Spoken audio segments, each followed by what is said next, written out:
Шетелдік көліктерді заңдастыруға 6 ай уақыт беріледі. Заң жобасы бойынша рөлі оң жақта орналасқан ба, өткен ғасырдың ортасында шығарылған ба, маркасы басқама қарамай, 1 қыркүйекке дейін Қазақстанға кірсе болды. Алайда Ішкі істер министрлігі заң күшіне енбей жатып, тіркелмеген көлікті тізгіндеген азамат үшін айыппұлдың көлемін белгілеп қойыпты. Жаза тым қатал. У нас, согласно 590 статьи, не разрешается эксплуатация транспортных средств, не зарегистрированных в установленном порядке.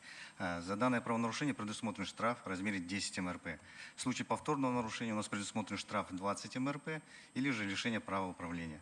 Мұндай айыппұлды ешкім арқалағысы келмейтіні анық. Көлігін заңдастыра алмаған адам не істеу керек деген сауал туындайды. Ішкі істер министрлігінің жауабы тым қарапайым болды.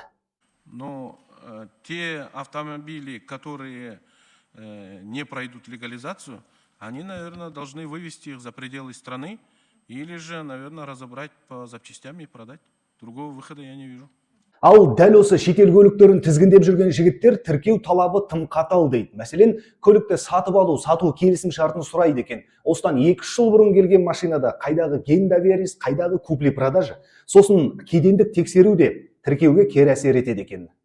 Таможенная чистка бұл жерде машина кірген кезде оң жақ рөлдегілердің бәрі бізде оған тыйым салынғаннан кейін ол көліктердің бәрі автобөлшек ретінде кірген границадан. Сондықтан автобөлшек ретінде кіреді, одан кейін Қазақстанға кіргеннен кейін жаңағыдай шетел нөмірін тағып алып, сонымен қозғалыста жүре береді айдап. Таможенная чистка төленбейді. Қазір бізге төлейтін болсақ, мысалы автокөліктің бағасы 4 миллион тұрса, оның жарты бағасы 2 миллионға дейін келеді. Сосын сол баяғы история қайтадан басталады. Осы жағын бізге жеңілдеуін қаратып көрсе. Шетелдік көліктерді заңдастыру туралы заңды парламент қабылдап қойды, енді тек президенттің қол қоюы ғана қалды. Одан кейінгісін өмір көрсетеді.